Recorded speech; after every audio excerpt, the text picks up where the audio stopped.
Hey, I'm Delise. And I'm Ginny. We know that parenting comes in seasons, and even the smallest wins deserve a happy dance. Join us as we chat with moms in every stage of the parenting journey, fixing our eyes on Jesus each step of the way. This is Blessings and Motherhood, because we believe that you can hold tissues and confetti at the same time.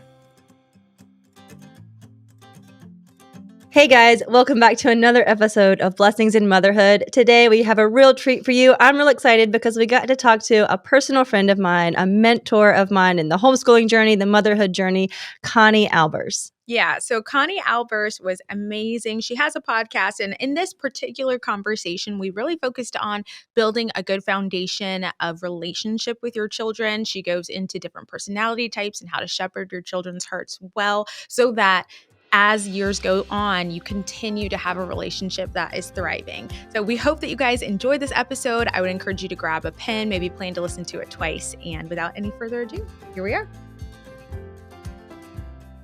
Connie, thank you so much for being on the show today. I am extra excited because I know Connie personally. For our viewers who may not know you, though, can you tell us a little bit about yourself, Connie? Absolutely. I'm delighted to be with you. I have 5 children. They're all grown now. Three are married, and I have grandbabies, which is an absolute delight. My kids, we had 5 and 7 years, so it was a hamster wheel of a parenting season. As fast as we started having them was as fast as they seem to have grown up.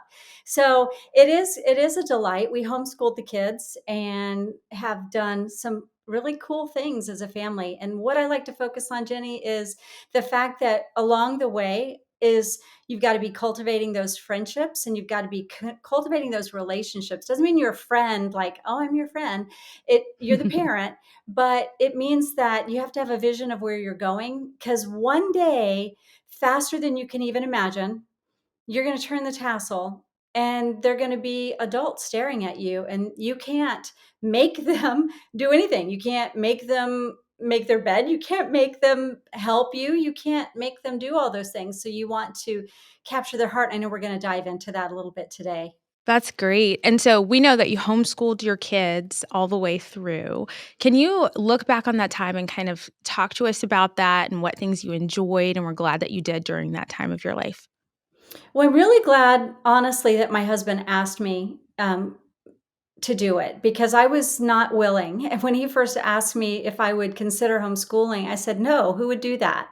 And I came from a corporate background, a broken family, and my mom's focus was that I needed to be a career woman and I needed to take care of myself. So being married and having kids just like wasn't something I was supposed to be doing.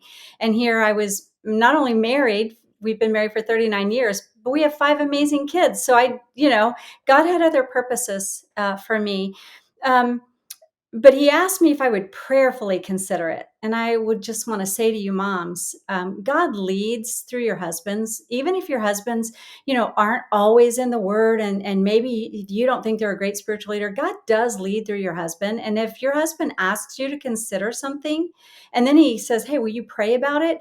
Commit to praying about it. Why? Because it's you and God that need to have the conversation. And you ask him to bless you financially. You ask him to, what job do I do? What curriculum should I use? You ask the Lord for a lot of things. So my husband asked me if I'd prayerfully consider it. Now I'm just going to tell you, my reaction was, That's honest. why? Because I was scared to death. I didn't know how to teach kids. I didn't babysit. I started working at 15. And so all of it was foreign to me. But I said to him after prayer and saying, okay, I'll try this. And I was honest with him, like, I will try it. We'll give it 1 year. And then it worked. And I said, okay, we'll do it another year, but they're definitely going in for middle school. And then they hit middle school, and I was like, wow, that's like the murky, moody, mysterious middle school years. You put them to bed happy and they wake up grumpy, and just, you're like, go back and find that child.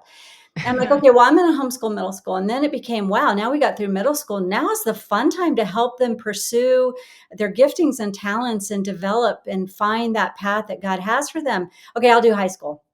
And then, so it wasn't we were going to homeschool all the way through. It was a year by year. And I told my husband, I said, if it stops working, I want out.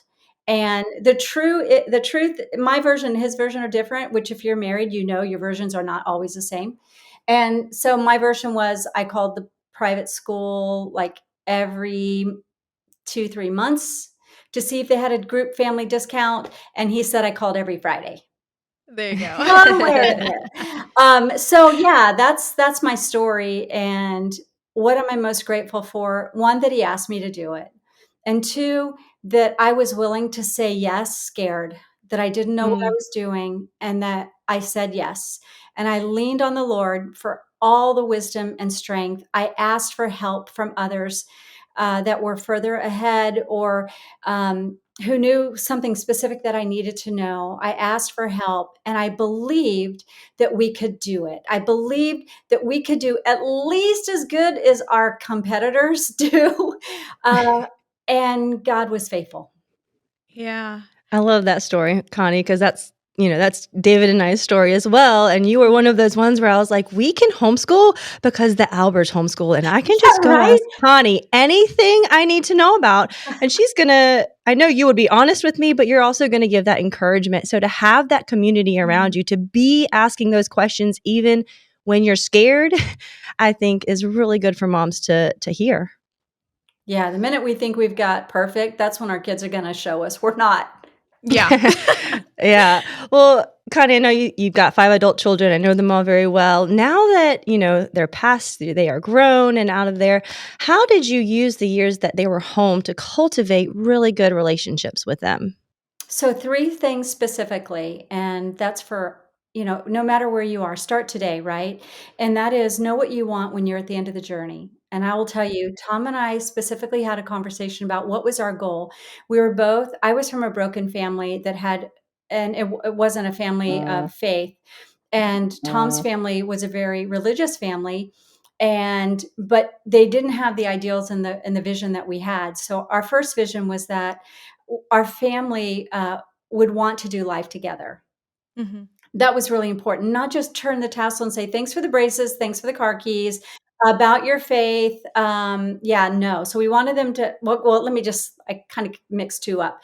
We wanted them to have a walk with the Lord and not just know about God. We wanted them to have a relationship with the Lord.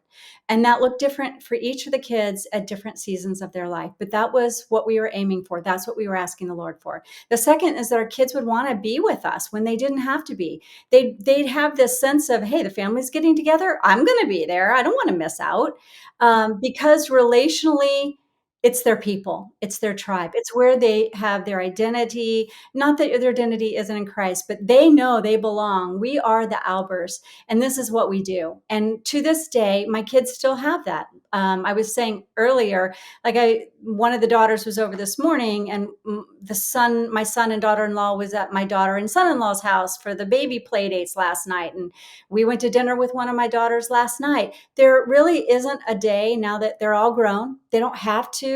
I don't guilt them. I'm not going to shame them. You haven't called me in forever. Which a lot of parents do. And I'm Mhm. like, no, I just want to say, hey, I haven't seen you in a while. Do you want to get together? Simple, Right. no pressure. Okay, so that's number two, that they would want to do life with us. And the third was that they would foster a friendship between them. And so that, like Mhm. I just gave you an example, they're always talking to each other. Somebody is Mhm. always texting, messaging, helping, showing up, helping out constantly. I'm not saying they're best of friends, but they are each other's people, and they know Mhm. good times, bad times. I have these siblings that are going to be with me. Mm. So that was a big thing, Jenny. Yeah, and I have to attest, you did a great job in that. I see that in your family. Yeah, and that's something that we all want. We want to be able to say, "Okay, I'm not just investing these years right here for you to go off and not want to have Mhm. any more years with me once you get your quote freedom. I'm investing these years as a foundation of Mhm. memories and understanding and commonalities so that we can build here and take that into eternity together, honestly, and be brothers and sisters in Christ." And it is really encouraging for us to hear you talk about not just like an idea that you and your husband had, which I think it's so important for you to start with the end in mind. And so you said, I had this idea before it was a reality for me, but now it's your reality. And so just how the Lord could establish the works of your hands, like he'll give you those thoughts and then he'll establish it for you, is inspiring for me. And I know it wasn't all roses and sunshine. And so we'd love for you to No, share. you could interview them and they would fact check me on everything. There you go. There you go. The stories again would when be I wrote different. when I wrote the book, I had to have them all approve the stories because they were adults. So when I wrote Parenting Beyond the Rules, I had to have them all over, and they're like, "Oh man." And so yeah, mom and dad, I mean, your kids just, even when they grow up, if they'll still go, "Why do we have to do this? Yeah. Why do we have to do a family photo?" I will say this. I had to have them come over, and a couple of them in particular was like, "We had to live this. Why do we have to hear about it again?" And I wanted them to hear the stories that I wrote because they were about my mom fails, not their story. And so when accomplishing the goals, when you mentioned it wasn't all sunshine and roses, I want to encourage, especially with social media. I see this, that we use our children sometimes in our highlight reels. I want to encourage parents to be careful with social media and their children, because you are writing a story that will be on the internet forever. So if you think you're going to be real open and honest with your audience to show bad days, you're actually telling your kids' story of their bad day that they may not appreciate, and they could very easily grow up and resent that you didn't respect that part of them. So when I talk about relationships, we're talking about the intimate relationships within the confines of your family.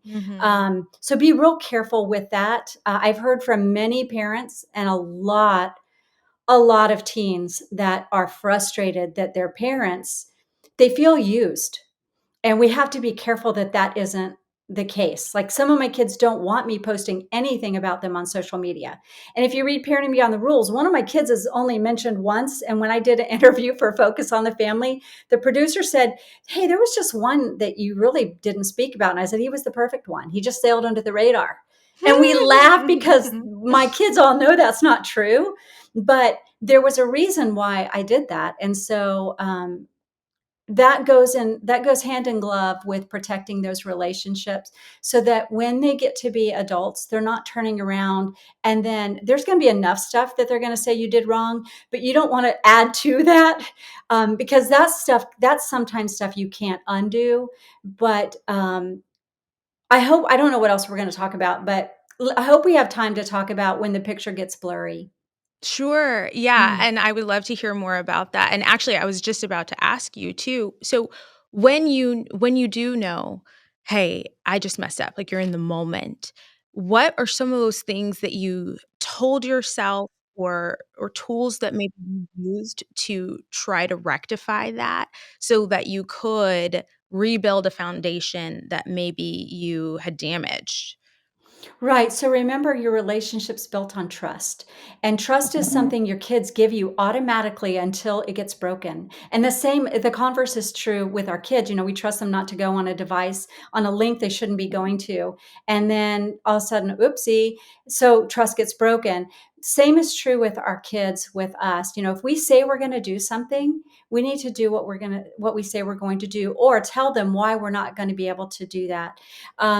I think so. When we realize that trust is key, our kids need to know that we care about them, really them, what makes them tick and what makes them ticked. I mean, they know that about us. They know how quickly we can just go from happy to, "I can't believe you are my kids." And y'all can all identify. My kids, it was really funny. One of my kids said, "We could always tell if you were approachable when you were in the kitchen making dinner by the way you were cutting carrots." I'm like, "What?" Nice. And they said, "Yeah, if you were cutting the carrots really hard, we knew either you and daddy were in an argument, or you were upset about something, or one of the kids was in real trouble." And I'm like, they're watching you. So when you make a mistake, notice that I did not say if. When you make a mistake, when you say something that doesn't land in a tender place of your child's heart, When you aren't quick to listen, you're slow to you're quick to judge or react or assume. When you listen with the intent of trying to solve their problem instead of helping them solve their problem, what you're doing is not giving them value or worth. And when you do that, because you will, life is stressful, mom is busy, mom has a lot on her plate, you need to press pause and say, either mama, you need to take a time out and get a break and say, hey, mom just needs a second. I'm not handling this right. I'm not reacting the way the way Jesus would want me to react. Give mom just a 5-minute break. You go to your room. I'm going to my room. And they're like, yeah, that's happy. You know, and mom's going to settle herself down. You're going to pray and you're going to do what Jesus says. We go back and we ask for forgiveness. Mom wants to handle these situations in a way that models how Jesus handles these situations. And sometimes mom doesn't do that. Sometimes I get frustrated or mad, and I know that I need to handle that differently. I'm going to ask you something. Would you please forgive me? Can we do this again? I mean, that's like balm to a child's soul. You mean we're modeling, we want our adult kids to grow up and parent our grandkids with that same attitude of they're not always going to be right. They don't always have to be right. And they need to own it when they're not right. So if we want our kids to grow up and be those kind of parents, it starts now. It starts right where your kids are. It's not weak to say you're sorry. It's not weak to admit you're wrong. What you do want to be careful of is that you don't get in this habit of constantly doing that, because then your kids start to that kind of hurts the trust a little bit, right? It's like, if you're apologizing for the same thing, mom, well, what's with it? Why can't you, why can't you Right. correct that? So we want to model it. We want to talk Mhm. to them about why, and then we want to come back and we say, do you understand why Mhm. mom got upset? And if they knew they did something like hit their little brother or sister, or break their Lego set, or say something that's not truthful, they lied about something. Or I had a mama tell me her kid used to go to the pantry and grab the bag of marshmallows and go hide under her bed and eat them and leave the marshmallow bag in between the mattresses. So, I mean, mama's going to make Rice Krispie treats and the marshmallows are gone. Where are they? I don't know. I don't know where they are. So you got to confront those things. So you can't be afraid of conflict, because life is conflict. We want to address it. We want to know that we want our kids to know that we're not criticizing, we're correcting them. And there is a difference. Mm. There is a difference in our heart, because we're moving toward reconciliation and building a relationship. And the last part is, tell them why this is important. Tell them why we need to go ask forgiveness. Tell them why we need to change our behavior. We need to adjust our parenting. They need to adjust their habits and patterns, because you're going to be grown up one day. And this is what I hope to see in our relationships. I mean, you're telling them what you're aiming for. And then the next time when this happens, you're like, do you remember why mama said we're doing this? Mm. We're trying to build a family. And you're like, that's right. And you may not understand it right now, but I know you will as you get older and mature. And it's just real. Yeah. Does that make sense? Absolutely. And I'm Yeah, rambling. it A long definitely answer. does. Sorry. No, no, I love this because, I think I just listened to one of your podcasts talking about, like, children's loving to resist our instructions, and when you started talking about building stronger relationships with our children using correction and not criticism, could you dive a little bit more into that and how that can help us in our relationships with our children? Yeah. Like, for instance, how many of you would like it if your kids came up to you and said, you're really not a good mom. Joey's mom's better than yours, better than Mm. you. Why don't you be more like Joey's mom? He's criticizing your motherhood, right? There's another way of saying, mommy, that hurt my feelings. And do you think, maybe could you say that nicer? They're Mm. correcting you, not criticizing you, right? I'm giving the Mhm. the reverse reverse thinking there. But criticizing is, you're bad, you're wrong, you embarrassed me, I can't believe you did that, you know better. The criticizing isn't focused on the outcome of the relationship, but just the modification of the behavior. Correcting is, we're modifying behavior through going toward the heart so that we can build a stronger relationship. The foundation of trust, love, compassion, empathy, care, grace, forgiveness, all of those characteristics that are so important. So we don't want to criticize our kids and making them feel bad about who they are. Mhm. If they lie about something, some of your children might lie. Not all of them, but some of them might. They might be really good at it.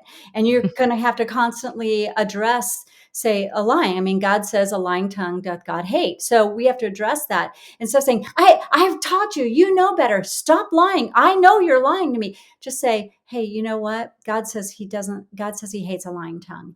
And I need you Mm. to talk to mommy about what's happening right now.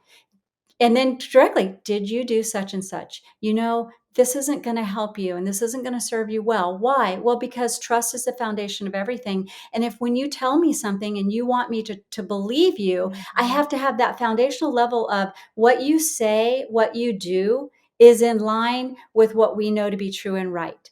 And so we want to not attack and criticize in that way, but the correction that leads to restoration, healing, trust, and a better relationship. And they don't resist that. They understand the motive behind it, and then they don't walk off, I am a terrible person. I'm no good.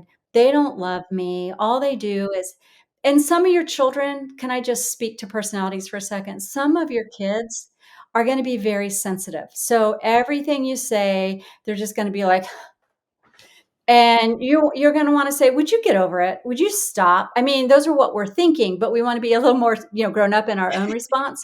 And so, and so some of your kids are going to be more sensitive to words. Words matter. Words have power. And I wrote a book and I wrote a chapter on monitoring your mouth.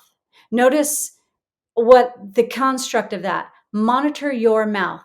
So it's not what you say, it's what do your kids hear. They have a filtration system. The words that you speak to them go in and they land in a different place. So you can tell one child, hey, go clean up your room. You can tell another child, hey, go clean up their room. I did clean up my room. You don't believe me. And the other will be like, what else do I need to clean?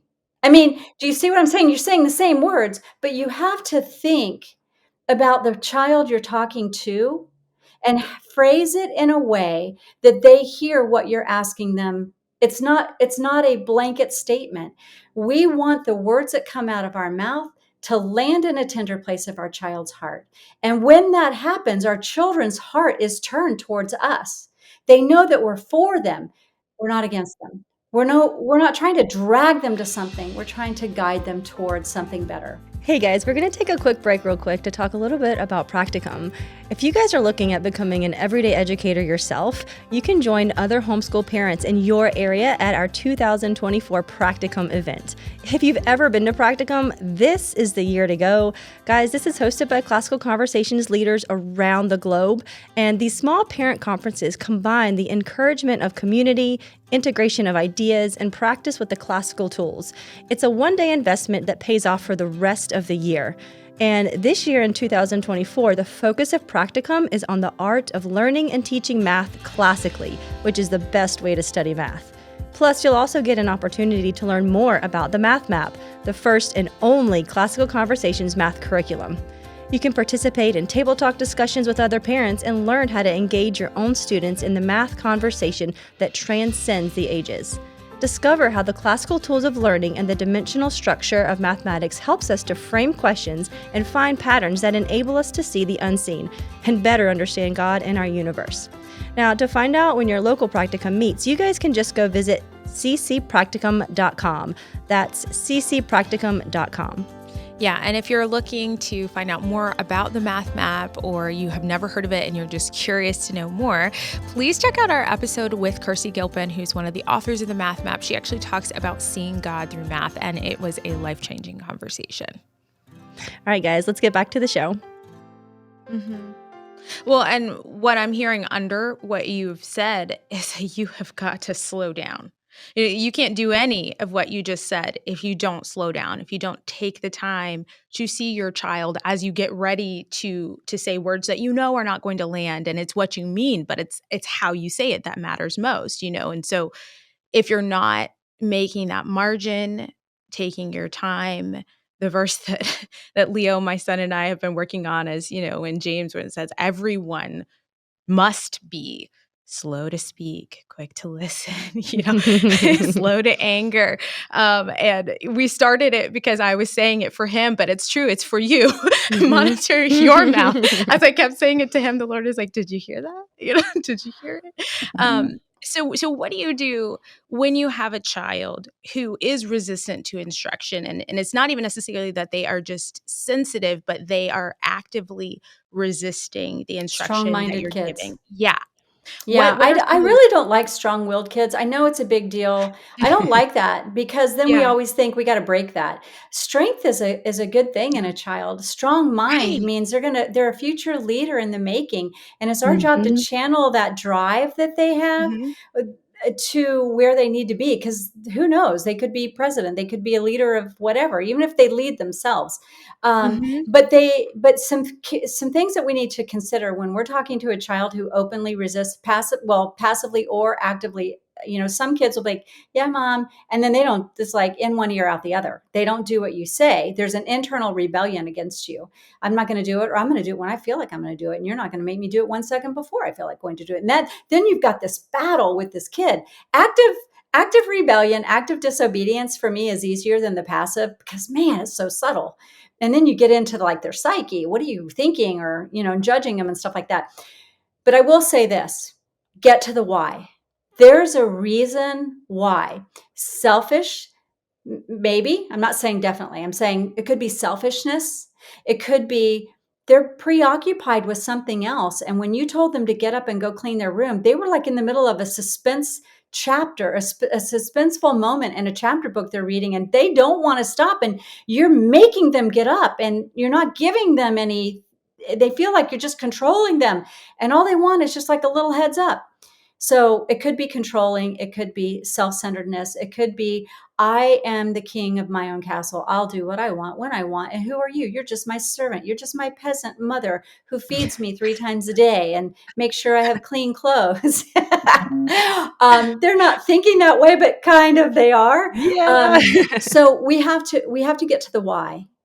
If you have a child that is intensely focused, they're deeply engrossed in things that they're like a toy they're playing with, or a book they're reading, or a conversation they may be having, and you pop in with an innocent, you said it super sweet, and it didn't land right. They did not obey what you asked them to do. I encourage parents just to give that child, because you know them, you study Mhm. your child, what makes them tick, if that child needs a little bit of time to deprogram from what they're doing or finish what they're doing and then go over there, the goal is to get this done, right? Mhm. That's the goal, to get them done, get them to listen to our voice. So you stop and say, hey, listen, I know you're reading a book, I know you're playing with the Lego set, I know you're finishing your math problem, whatever invention you're creating.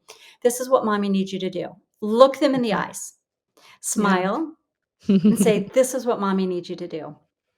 And they're looking at you. It's hard to resist a smile. It's hard to resist when you're looking in somebody's eyes and say, I want you to finish that book. When you're finished, mommy needs you to go clean your room. Mommy needs you to set the table. Mommy needs you to get back to math that you didn't do, that she asked you to do this morning, whatever that is. And I want you to do that as soon as you finish. I'll give you about 5 minutes. And if you're not finished, I'm going to come check in on you because we have to get this done by X time. Okay.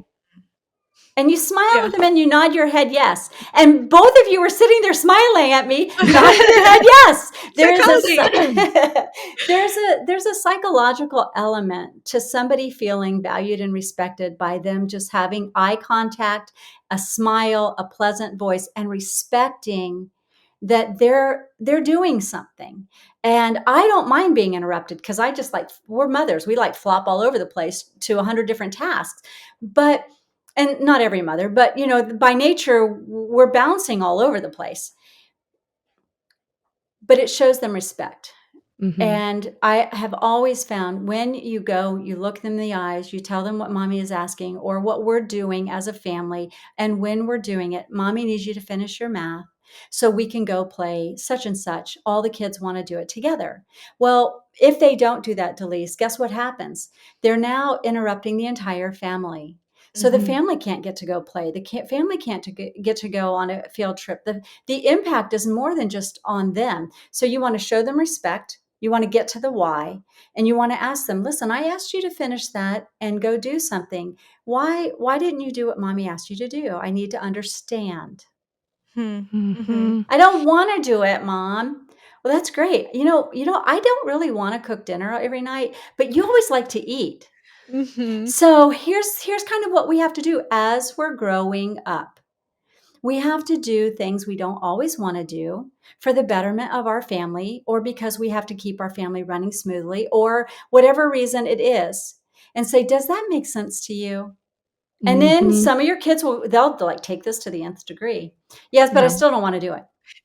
I Yeah. Mhm. understand. Mommy, it's not a matter now. I've explained to you why. I've given you time, and now you just have to do it. And if you're not going to do that, then guess what? Mommy's going to have to remove something. Mommy's going to have to remove like a toy or a privilege or a something, because we are a family. We Mhm. are a family, and this is what we do, and this honors the Lord.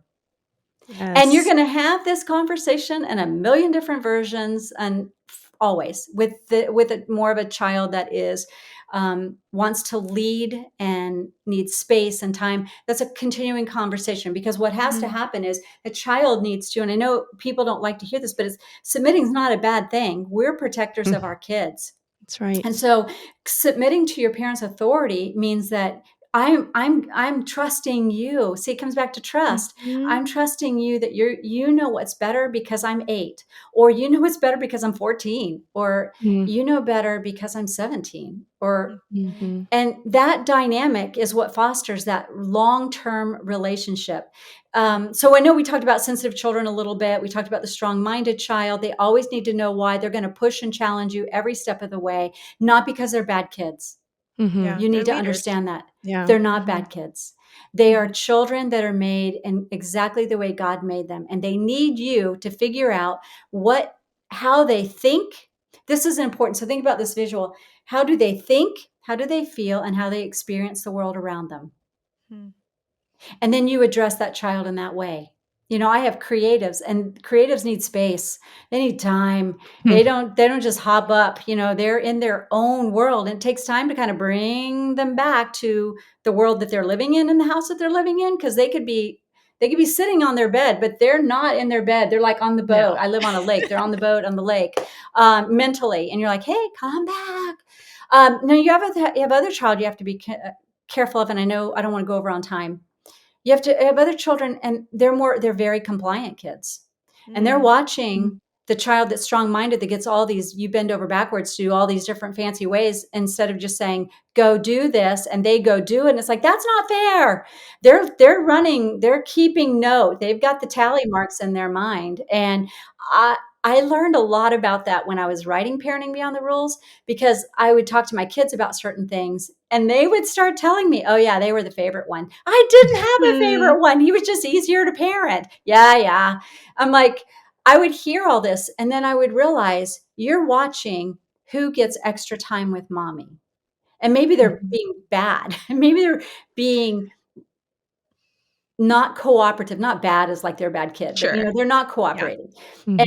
And so they get extra time with mommy. Mommy sits and plays games with them, but I'm being good, and you just kind of say, go play, go play, go play, when I really want to spend time with you. The last Mhm. thing, and I'm going to say, if you have not read The Five Love Languages, you Oh, need to yeah. read that book. You need to Absolutely. understand how your child gives and receives love, and how you give and receive love. And you need to become very skilled at speaking the language that your children hear, as well as knowing their temperaments. Like, I identified several of them. If you go back and re-listen to this, I touched on several of those themes, as far as the kids, and who they are, and how they think, feel, and behave, and experience the world around them, and addressing those things. Once they know you get them, you understand them, Mhm. then they're less resistant to push back against you. Doesn't mean that they won't. They will, Mhm. but not as often, and maybe not as hard. Mm, that's Mm. beautiful. I'm hearing you say a lot, just to know our children, and that takes a lot of time spent with them, right? Like, and you had 5 kids. That's a lot of your time getting to know each one of those personalities. I've got 4, and they are all different as well. You know that, Connie. Yeah. Um, what are some practical ways for moms, whether you have 1 child or 5, 6, 7 children, to be able to spend that quality time and get to know them? I know you've touched on a few little things, but was there anything specific you remember you did to really learn the heart of each one of them differently and how each one of them ticks? Yes. Now, you know how we live by our calendars? Mhm. We have our school planners, we have our Absolutely. calendars, whether they're on our phone or on pen and paper. I have both. Um, if it doesn't get written down, if it doesn't get on the calendar, it usually doesn't get done. And so we're busy moms. You're running a podcast, you're running businesses, you're doing all the things. And all those things can be greatly rewarding and satisfying as a woman because somebody's saying, "Good job, Jenny, I love your cookies." You can get rewards, external feedback, affirmation, appreciation. And it can sometimes pull you away from, I don't want to do that. It's like, I just want to go to work. It's easier there. And Mhm. sometimes it is actually because you're dealing with little humans. So, Jenny, to your point, put it on a calendar. Whether it's you determine that you're going to spend 10 minutes or 30 minutes or one child a night, in your case, you have 4 children. You have one child a night gets an extra 20 minutes, 30 minutes with mommy at bedtime where I listen to you or we play a game together or something like that. Or if you have early risers, that morning, one day a week, you and I are going to have a special breakfast or we're going to go on a walk, just the two of us.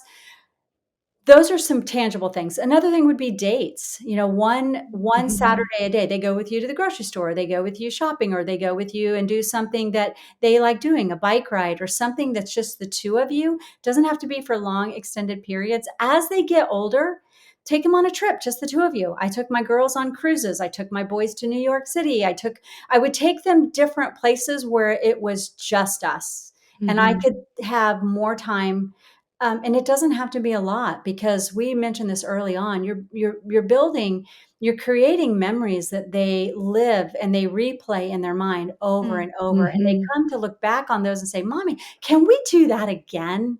Mhm. So Yeah. you've got to get it on the calendar. And it's like if you have a meeting, like we had a podcast today, at this time, you were both present for this podcast, ready to go, as was I. William's out there hanging out with grandpa. And I'm like, I got to go do this. They need to know that they matter as much as everything else that you put a time to. Mm. That's my biggest takeaway. And don't be afraid to say no, because in Ecclesiastes, like, you've got to know your season. If Mhm. you're in a Mhm. very if you've got kids that are really struggling, it's time. That's God's little warning for you to pull back a bit and say, either not now, I'm stepping out, I'm stepping back, I'm putting more parameters and boundaries on this. Because at the end, if you have this successful career, this massive whatever, and your kids are like, yeah, I don't even Mhm. know. You've Yeah. really lost the whole thing, because at the end of the day, when I'm in my deathbed, it's my kids that are gonna come and see me, Yeah. not all the Yeah. people that I've, had the privilege of ministering to. So be thinking, not that you want somebody around your deathbed. That's not what I'm saying. It's that those are the people that are going to do life with you, that are gonna be there for the holidays, that you want them to be there. You want them to call you to say, "Hey, how you doing? How's your foot? How's your head? How's whatever? Um, how's daddy?" And you're not going to get that if you give it all away and you don't have balance. So constantly, Jenny, do a time evaluation and write down where you're spending your time. Honest, be really honest. And you will be a little amazed, but it'll also serve as a reminder to stay, okay, we got to back off here. We need to pivot and adjust. Your kids love it when they see that you've made adjustments because you're wanting to be with them more. This season comes to an end, and I am a great example of it. It was hard, and if someone like me would have told someone like you guys, "Oh, it's going to go by so fast, just enjoy the days," I'd be like, "Yeah, right. You come to my house. You break up the 15th fight. You fight over you figure out how to make this kid eat, broccoli when they won't even eat anything." I'm just telling you, no one can actually say and get you to truly understand how fast it goes. until it happens. And then you're getting ready for their senior year and to turn the tassel. And it's like, oh my gosh, I'm out of time. Yeah. Things are Yeah. going to change. That for me, y'all, that kept me grounded because I'm a striver driver. I've always got to be like moving. And every time I'd get out of balance, I just kept remembering, I want them to know the Lord and have a relationship. I want them to want to be around Tom and I want them to have a relationship with each other. Man, that would like, my mom used to say, jerk a knot in your tail. That would I get love me it. back to reality faster than anything. Mm-hmm. Because anything else you'll do, it will wither and fade away. And we don't want that to happen to our families. 100%. Connie, thank you so much for just taking this time to pour in to all of us, to the moms who are listening, to our families. Whenever I'm doing things with my son, I try to remind myself that I'm pouring into generations to come. And that's what you've done today. And we appreciate it. If families who are listening want to learn more about you, listen to your podcast, find you online, where should they go? You can go to conniealbers.com and find me there. I'm on social media as well. And my podcast is Equipped to Be. So it drops we usually drop an episode every Wednesday. And so it's a great time for me to be able to reach mamas and pour into them. So y'all are doing a good job. Let me just say, y'all are doing a great job and a huge service to all the mamas that God's entrusted you to serve. And so I hope this was a blessing to you all as well and to your listeners. And, there's seasons, so just live your season with confidence. Yes, absolutely. Thank you so much, Connie. Bye, y'all. Well, guys, we hope you enjoyed that conversation with Connie. I know that I did. And please make sure to go online and support her so that you can learn more about all of the things that she does. And hey, guys, if you want to check out her book, it is right here. It's called Parenting Beyond the Rules. I have read this. It's so good. A lot of what she said was in here, but she goes deeper in here. So go check that book out if you want. And hey, if you enjoyed this episode, please go over and hit that like button. Share this with a friend who could use this encouragement as well. And subscribe to our YouTube channel. Yeah, guys, thank you again for listening, and we will talk to you again soon.